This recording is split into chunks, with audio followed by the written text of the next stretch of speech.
Sometimes we forget to follow up with impact, not only the jobs, but the substantial contributions and connections these businesses bring to the community. Let's just talk about a few of those. TechRammer recently received that military grant for high-tech research in partnership with the University of Chicago. Yes. What makes this significant? Well, because it's the Department of Defense. It's located in Pendleton. The county has been supportive of their efforts, not to take credit for any of their efforts, but we have supported them. And be affiliated with the Department of Defense and the University of Chicago, that's major league, okay? That's blue chip stuff, and we're celebrating that. That's why we're trying to make people aware of that, because that's a huge and great announcement. And it's right here in Pendleton, and it's always been there in Pendleton, literally homegrown from Clemson University professors, so we're very proud of that. And Burris Nelson was telling me they're moving so fast now they can't keep up with all the work they've got. They cannot keep up with all the work. It is a huge success story. And then you've got Mergon has also continued to expand and had a major impact regionally as well. Was this kind of pace expected when that was announced? Well, it was kind of expected, but then it faltered and hopped and moved around. But now they're going, and Mergon, as you know, is one of our Irish companies, and so they're going great guns. And I can also tell you that it looks very. Remember, we discussed our first Italian company. That was about 2 or 3 months ago. So that's moving along swimmingly. But now it looks like that we will be visiting Scandinavia, and we may have a Finnish company with a long track record and a very high wage rate that's looking very seriously at the county. So once again, we're trying to get that foreign investment here in Anderson County, and I think we're going to be successful on that too. Already lead the state in the most international, most flags. But we also want some more. And that, Mergon has had a real impact on other businesses in the area too, right? Well, Mergon has helped us recruit other businesses to the area through the, and I don't mean this in a bad way, I would say Irish mafia, but anyway, they talk, okay? And so we're looking for a place to go. Where are you going to go? Well, we're over here. We really like it over here, so why don't you come here? I know one industry is directly responsible because of Mergon in the management and the owner saying, yeah, we know these people. They're good people. Come down here. So, and that continues to grow. We get a lot of referrals and things from people who are here now. That's why we spend so much time in our economic development office taking care of the people who are here. It's not about chasing everybody that wants to come here. You take care of the people here, they're going to help you get the other people. It's very important. And that international, they see that roster of international companies we have here. We can be successful here. Our employees will be accepted here. This is a cosmopolitan area. Come here, we'll be fine. Many of these companies and the projects they've been working on in Anderson have been very environmentally friendly as well. Bosch has indicated this all in on hydrogen fuel cell technology, bringing that $500 million investment. Any updates on that project? There are things that are happening, but they're still being a little close to the vest, but we are engaged on several fronts with them at this point in time, primarily wastewater at this point in time. So we're working through that. That's going to be a huge, big project, and as you point, the whole impetus was to do long-haul trucking using hydrogen. So sometimes it makes you think that they're going to skip, or we're going to skip electric and go straight to hydrogen. It's a very interesting time, and you might have noticed in the papers this week that a huge facility was going to Chester, South Carolina, big-time EV-based, and now that's been put on the shelf. So a lot of stuff going on right there. Hydrogen. BMW announcing they were going hydrogen. So it's a very exciting time in the automotive industry. A lot of shakeout and stuff happening at a very rapid pace. Well, not only them, but you've got Fox Farm in Pendleton that's been shipping organic fertilizer all over the country as fast as they can make it. Yes. Has that growth been surprising, or did y'all expect them to grow that fast? We didn't expect them to grow as fast as they did, but they have a superior product, and it has a nationwide reputation. So we're very pleased at that. I mean, we've just mentioned two companies in the Pendleton area, and so we love it when the pie is spread out everywhere. That's what we're after, is to make sure the whole county rises, not just one particular area. So, and that's going to continue.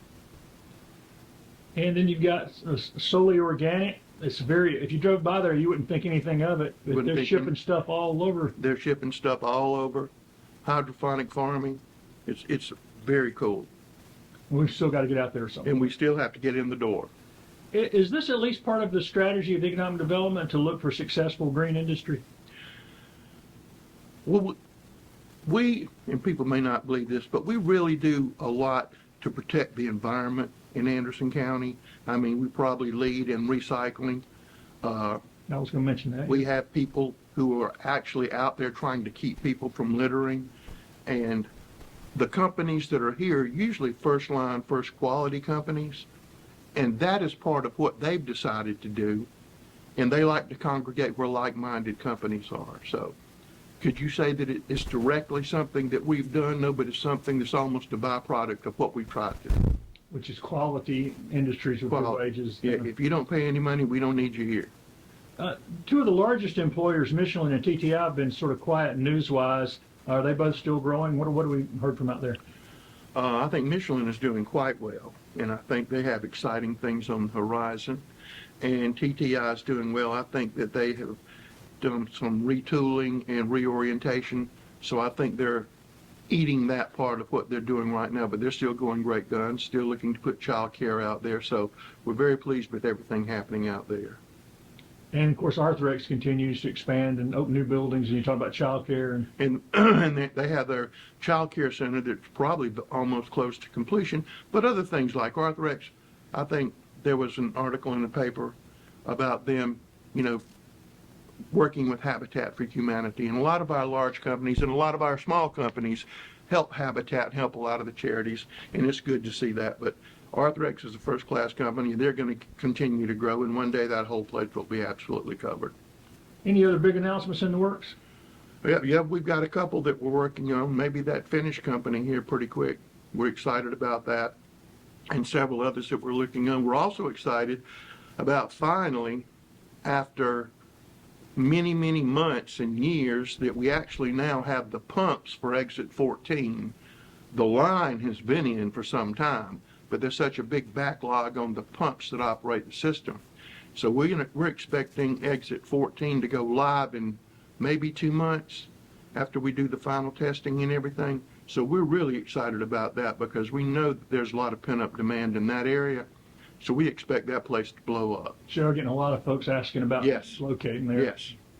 And and again, we're not going to. We've talked about this too much in the past, I guess, because people say y'all talk about sewer all the time. Yep.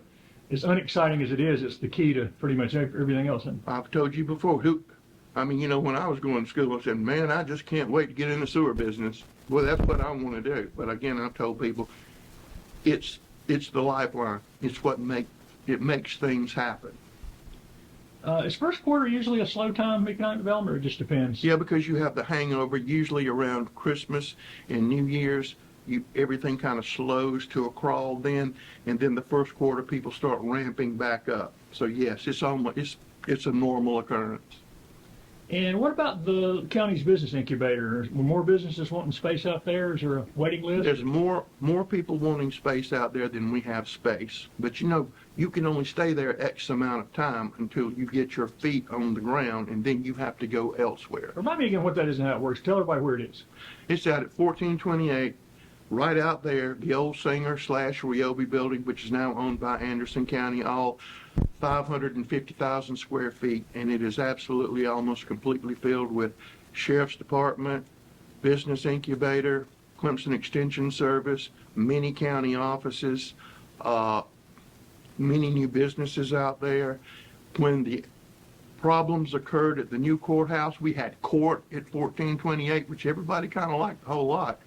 So that's been a blessing to us and county council when they jumped on that thing. It was a great day, and it's paid big rewards for us, and we have more plans for things to happen out there also.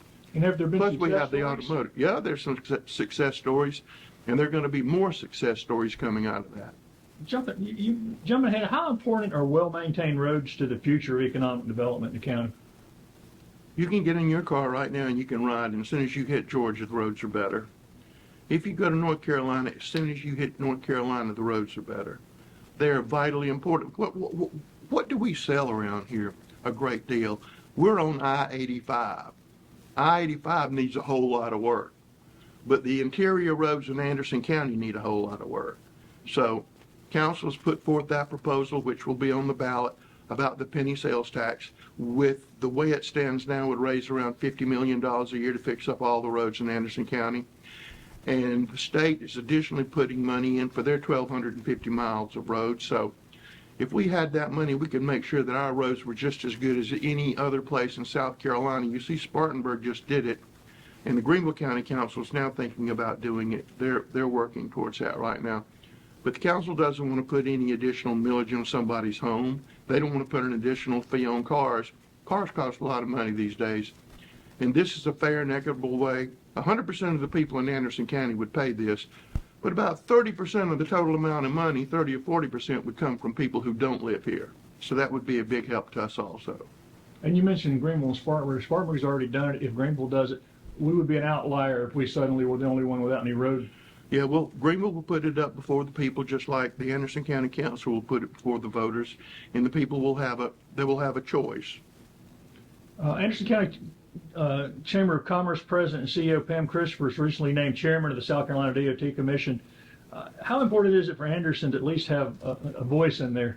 It's been a while since we've had somebody as a voice on the SCDOT Commission. It's very good, and it's also very good because it's Pam. Because Pam does a wonderful job with the Chamber of Commerce. We work with them on a regular, sometimes it seems like almost daily basis, and she has the knowledge and the wisdom and the skill to make that position help pay off for Anderson County. But she also is smart enough to know that she needs to look at the state, because we're not an island. And she has that view for the 3rd District. She's perfect.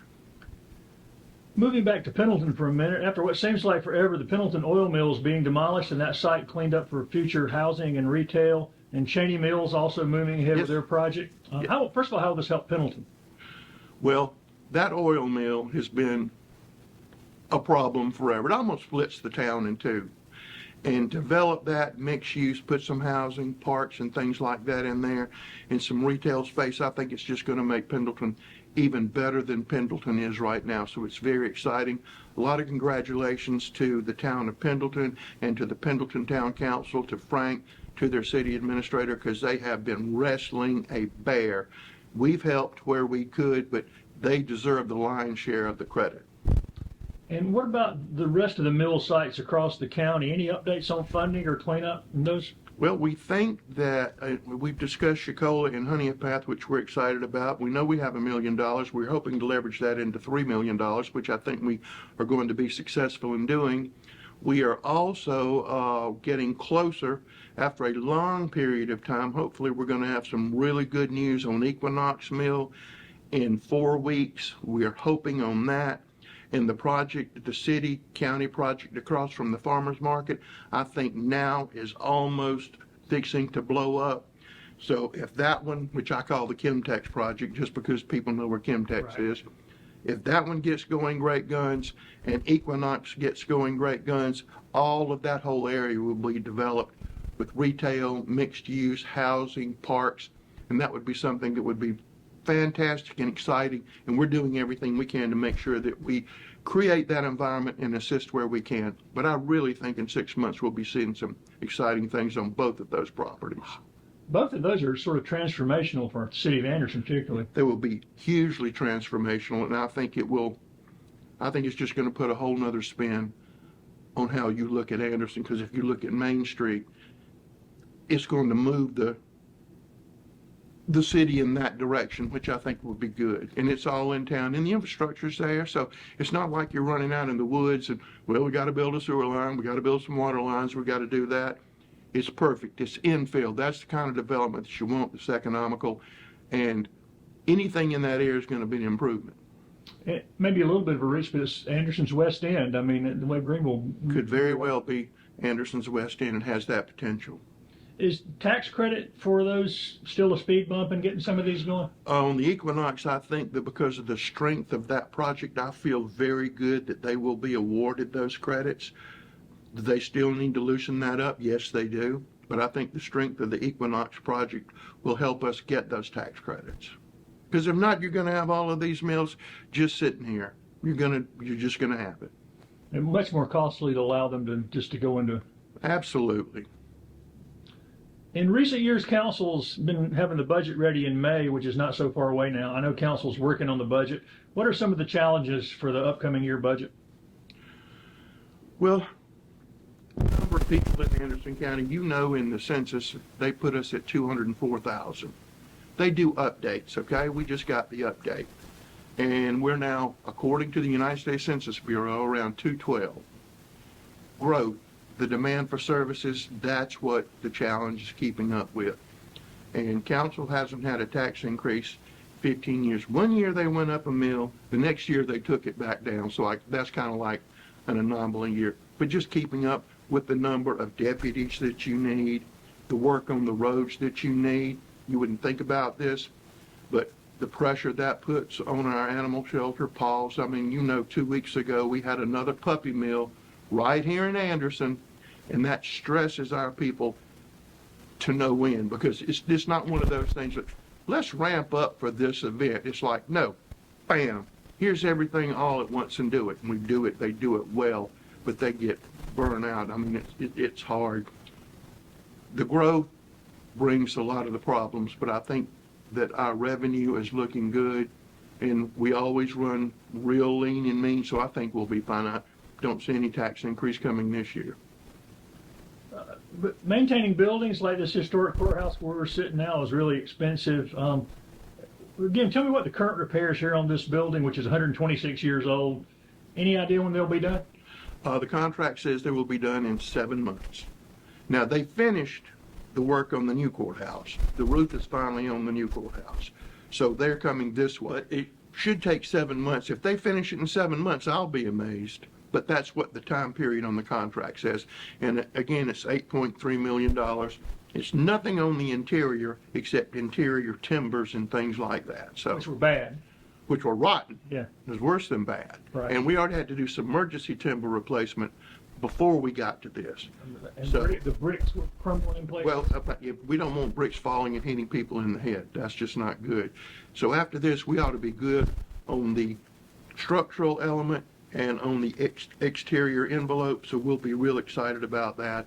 And again, you see the scaffolding everywhere. It'll be a while.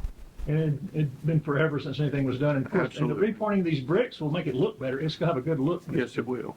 Yes, it will. And a new roof will make it look better. And new gutters will make it look better. Any update on the elevator repair at the new courthouse?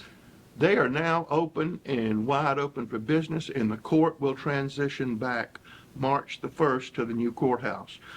They could do that now, but they have to send out notices about when court is and where you have to be and everything. So March 1st, they'll be back in the new court. So the elevator people sort of slid in and fixed it. I missed that. They slid in and fixed it a little bit sooner than we thought. Okay, well, that's so March 1st, court will be back over there. Yes. The East-West Parkway Trail seems to be complete, except maybe a little bit of planning and Yep. beautification. Yep. It seems to be in constant use, too. Other than that landscaping on the Civic Center side, will there be an official opening? And is there any more thoughts on naming the trail? I don't think anybody's had any thought right now about naming the trail anything except the East-West Parkway. I know there's been some discussion, but the East-West Parkway is the East-West Parkway. And yes, there's some minor things to do, and I'm hoping that we can have a grand opening on that. Also still remembering that we really want to run that trail all the way to Belton, and we really want to make that happen as soon as possible. I think that would just be a benefit to everybody. And that group's been working diligently They've behind been- the scenes. they've to been try to working make that happen. diligently behind the scenes, and I think they've been making great progress. And for part of that, some people have come up with the conductor trail or things like that, but I think that's all being debated right now. Well, and it's interesting that it comes in at North Gossett, where shows you where the town used to really be cooking. Yep, yep, So it'd go from North Gossett into downtown Belton, yep, basically. yep. At the Civic Center, speaking of that, the state wrestling tournament just wrapped up. Those sports tourism events continue to be very profitable for the county, correct? That's where you make money. If you were out there, and I was out there over the weekend, we had them there Friday, Saturday, and then Sunday we had another wrestling group that came in also, and they were packed out. Same time we've got all that going at the Civic Center, and all of those people riding around Anderson, buying gasoline, eating food, going to the stores and buying stuff. We had a fishing tournament out on Lake Hartwell at Green Pond. So those were two huge tourism events that were taking place at that time. And like, we still haven't got any like the old rec center wrestling at the Civic Center really much. No, but remember, we used to have WWE back at the Civic Center, and there's a possibility that might come back. I'm not saying it is, I'm just saying there's a possibility. Any other big events other than we'll talk about the summer event later, but other than the big summer event scheduled out at the Civic Center, anything else coming from out there? We've got several people who are interested. Finally, we have people who are contacting us wanting to come here. So we're working on a couple of those, and some of the names are real good, and we're also batting around who's going to come to celebrate Anderson. So all of that's moving along quite well. And Green Pond is getting ready for another busy season. I don't guess hardly any weekends are free again. Any other updates or upgrades that are in progress out there? We have a lot of things that we want to do, but we're waiting on grant funds to come through, and when those come through, then we will get those. But we had a lot of activity at Broadway Lake this weekend. We managed to get some equipment stuck there, and you know it's time for the water to come back up. And we're having to do some work on the retaining walls down there at Broadway Lake. We no longer charge at Broadway Lake, in case people were wondering. You used to have to put some money in a box. Council did away with that. So we've been doing a whole lot of stuff on Broadway Lake the last month or so. People that aren't from around here don't realize there's probably a longer waiting list for Broadway Lake housing than just about anything else in the county. That's true, and it continues to go up. I hear that residents out there saying people are knocking on their door about once a week asking if they want to sell their house. And most of them don't. You mentioned, before we leave Hartwell, anything else the county's doing on Lake on Hartwell? Any other projects? There's several things that we're looking at. We're looking, as you know, at Green Pond now, we have 2 host sites where people can come in there and stay, and all they have to do is to volunteer to keep an eye on things, cut down vandalism, pick up litter, and help. We're hoping to put some of those at some other parks, just like State Park Service does. You agree to come in, you get to put your camper there, but in exchange for that, you pick up litter and kind of like be the eyes and ears. So we're working on some of those things right there. That's a very good model that state uses, and at Green Pond, it's working out well for us. You mentioned Paul's earlier in the animal seizure, and they're already just starting to make headway. Is Paul's big enough, considering all the stuff we're doing? The thing is, Paul's is the largest physical facility, okay? It doesn't need to be bigger.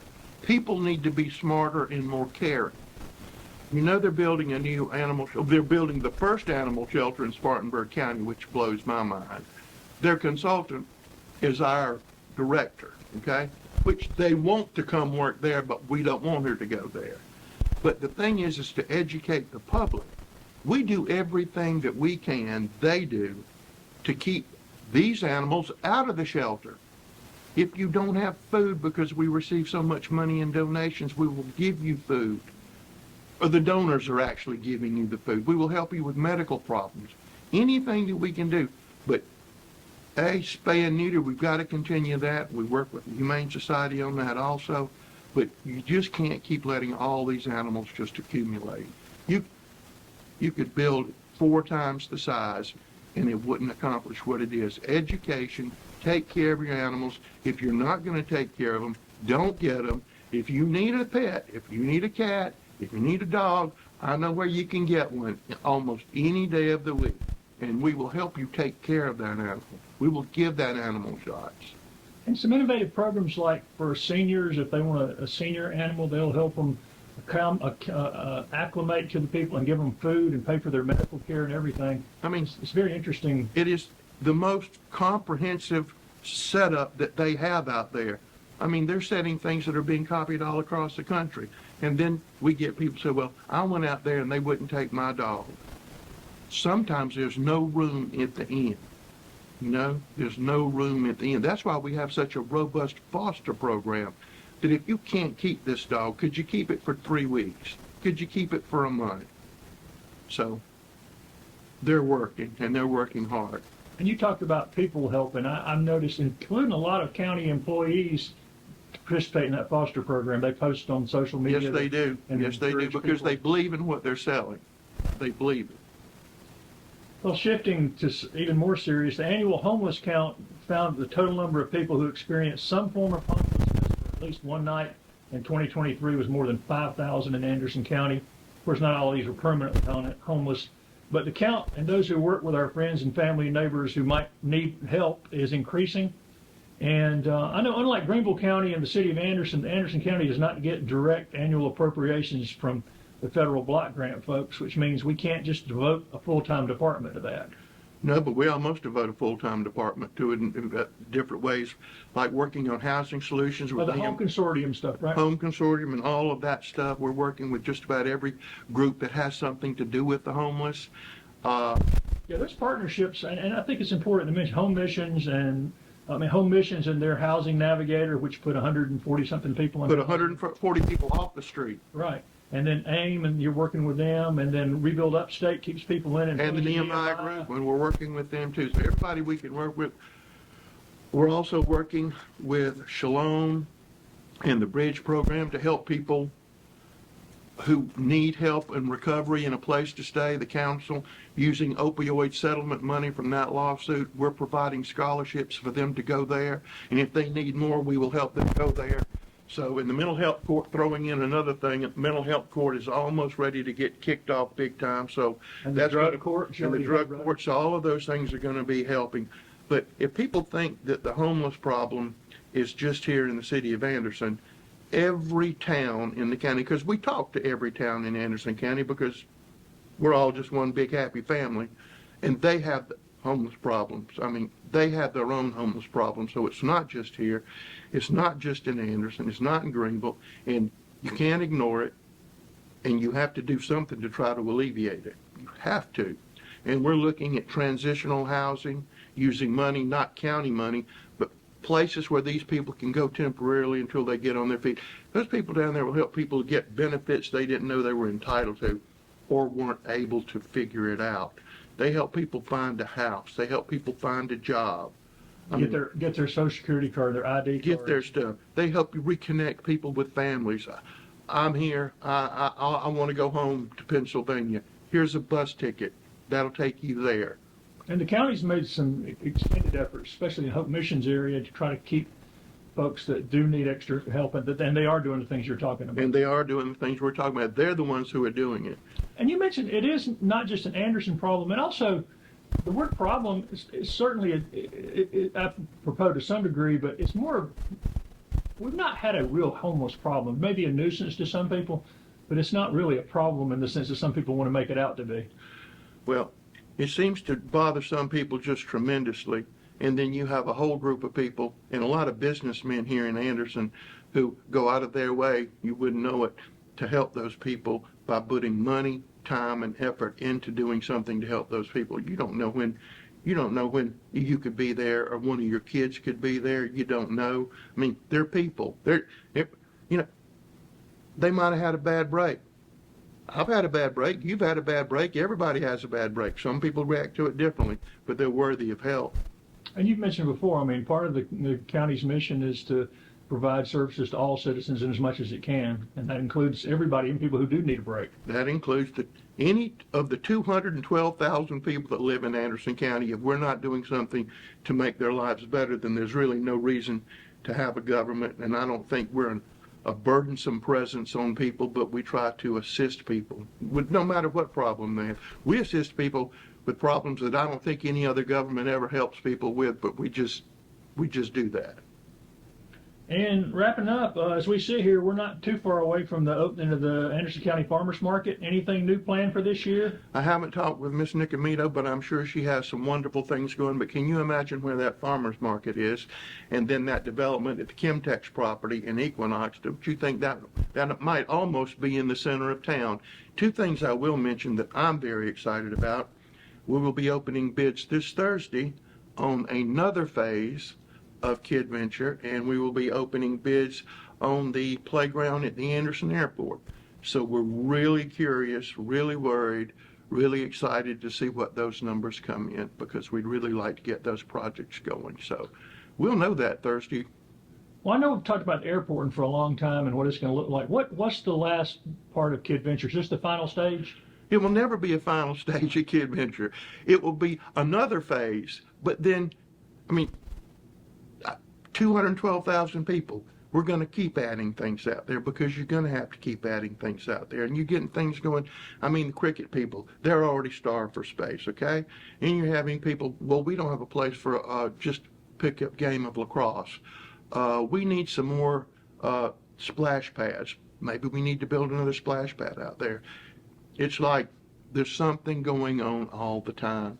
And so you just have to keep adjusting to it and making it. So, but we're going to try to eat this next one Thursday and see where we come in.